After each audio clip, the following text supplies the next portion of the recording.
Welcome into the Beat Sessions, your place for all things music. I'm your host, Mitchell Weary.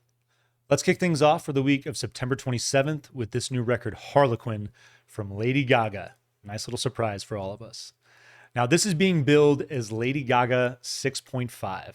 Not her seventh album, but a bridge between 2020's Chromatica and that yet-to-be-released project. But if you're familiar with Gaga, and if you're familiar with all of her projects outside of that electro-pop alter ego, it makes sense doing what she's doing on this record. I love the work that she did with Tony Bennett throughout the last decade. Those two projects, all the live performances, outstanding. Her voice is so incredible that it really just begs to work within that genre. Those jazz standards, those, classic pop standards, and to work with a guy like Tony Bennett, who was one of the best to ever do it. It's so cool to see her just admire and appreciate what he brought to the table, and then to make this record and do some things that he probably wouldn't have approved of. She talks about that, how, after his passing, after all that experience with him, wanting to work within the genre, but wanting to tweak it just a little bit, do something slightly unique and contemporary. And she totally pulls it off with this record. So I love that pocket of her catalog. I love that given her talent as an artist, she's going to branch out. After time, she's just one of those people where there's no stopping her. And to put her within a box, within that electro pop box, I think is just foolish when she has the ability of being such an extraordinary artist.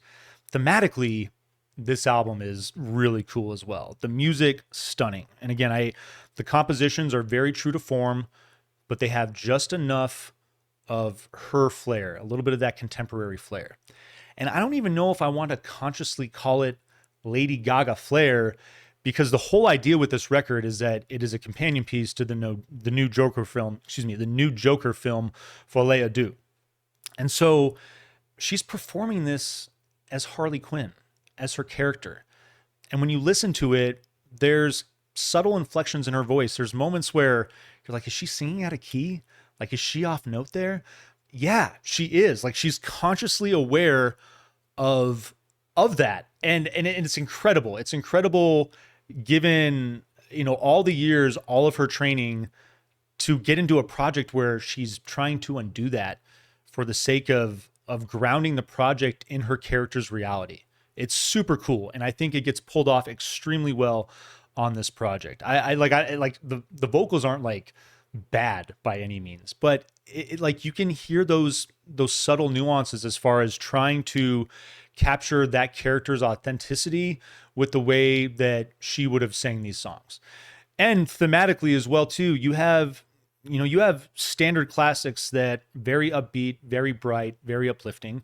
We're talking about this character's mental state, and then there's songs where, they're grounded. They do dig into that dark territory that her character comes out of. And so to watch this album work through its moods is fascinating. Lady Gaga, she contributes a couple of her own originals, which really pump up the flair a little bit. It's interesting because they're both unique and different, but they still work in cohesively with the 11 other covers that she's pulling off in this record. So I'm a big fan of that as well. I thought it was just really nicely done from a production standpoint. Good Morning is your opening track on this record. Classic pop feel with the piano and the vocals. Bit of support from the brass section. I really like the way that that's incorporated. Vocal harmonies have this like barbershop quartet, and I love the way that they build. And then you just get this great drum roll that ushers in the track. I love the saxophone solo on this thing, upbeat. It's a great opener.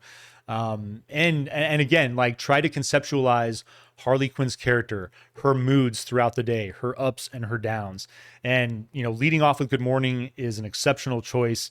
Leads into your second song, Get Happy, the 2024 rendition, big vocal and delicate piano to open, upbeat pop driven track.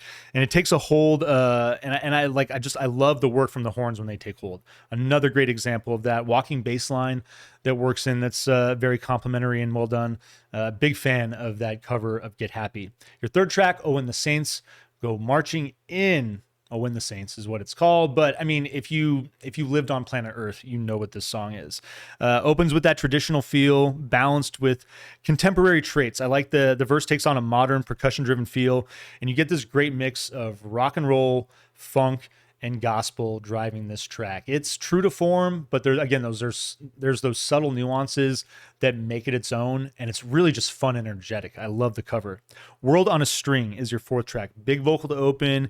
Got this desert rock tremolo guitar. I dig it so much. It's such a great arrangement. Really like the psychedelic, funky feel of this track. There was one person that I wrote or that I was reading, and they were like, imagine if the Cramps wrote a classic pop track. And I was like, all right. I was like, I don't know if the Cramps are necessarily the right band, like given the sound of this track, but I liked the analogy, and I thought that was really cool. So I wanted to bring that up just to, like, it took my head to a place, and it wasn't quite where I wanted to be, but it was close enough. And I thought that analogy was cool. If My Friends Could See Me Now is your fifth track. Similar guitar tone, ushers in the vocal. You get this minimal intro, and then just a big drum intro is going to change the feel. Get this driving, pop, jazz-driven track. Super fun. Like the energy coming off of World on a String. Your sixth song, That's Entertainment. Big band intro gives way to this minimal vocal and piano open. Energy returns. And this song, like, I love this track as far as you have dark lyrical content contrasted with bright lyrical melodies, that dissonance and that whole idea of that's entertainment. This, especially in 2024 in the modern age, when we can so passively look at a computer screen and see all this violence on the other side of the world, and it's like, it doesn't affect me.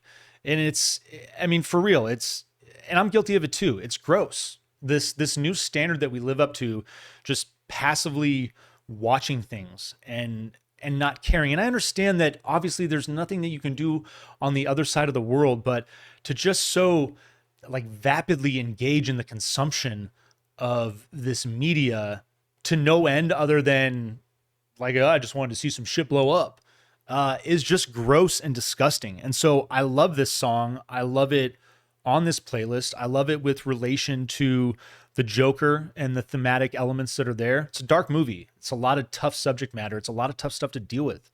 It's not necessarily a pleasant story to watch or to deal with, but I love that about it. You get people like Joaquin Phoenix. You get people like Lady Gaga, who very outspoken, and whether or not you agree with them, it's more about, it's more about highlighting, and I don't see any room to disagree with them. It's more about highlighting the state of the world that we live in now, where we do passively watch all this stuff on the computer and it doesn't even have an effect. It falls off. And I think that all of us have become grossly hardened in a way because of that. And so this song and this movie, like I think that there's moments in time where all of us need to sit down and we need to engage in art that's difficult. It's important. It challenges us. It makes us think. It makes us better people.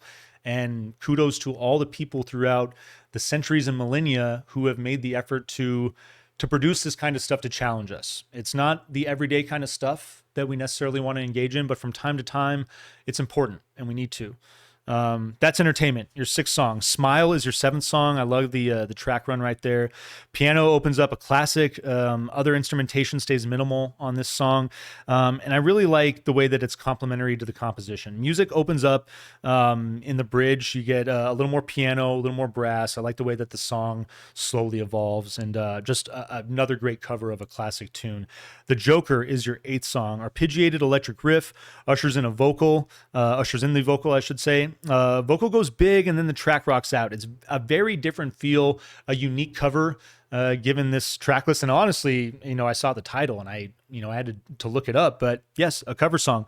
Folie à Deux is your your ninth track, and that is one of Gaga's original contributions on this record. Swelling strings to open, dreamy pop track, simple brass drive. I like the horn element on this song, and lots of strings that go to work as well. Gonna Build a Mountain, your 10th song. I love this track. Organ, piano intro has this big gospel drive, bit of brass that backs that in that bayou style. Like, I really like the way the horns come in and you get that Louisiana kind of feel. Drum roll picks up the energy, get this nice funky build in the song. It's really well done. Close to You, your 11th track, is got this gentle electric guitar. Muted percussion is going to pick up the tempo, and I really like just the way the soft textures build out on this song. Another great classic cover there. Happy Mistake, your penultimate track, is a Gaga original, moody acoustic riff and vocal, beautiful minimalism and soft textures on this song as well. I really like the way that it fills out the composition, and then it builds to just these big vocal melodies that are really stellar. And then your final track, That's Life, That's What All the People Say. Nice cover there. Piano and swelling strings to open. Gaga goes big on the vocal, and given, again, the thematic nature of what's going on with this album, with the film, and it is an appropriate closer. Dark material, though. I will say this is stuff that, you can't just go into this record casually, even though it feels like it might play out in a lot of ways like that. I think thematically, when you put it in the context of that film, and especially when all of us have a chance to see it in a month, I think that revisiting this record and really contextualizing it with all that visual imagery that we see is just going to make it play out in a more interesting and unique manner. But no doubt this is a great project. I'm always going to applaud Lady Gaga anytime she wants to get into those big jazz standards, those big pop classics.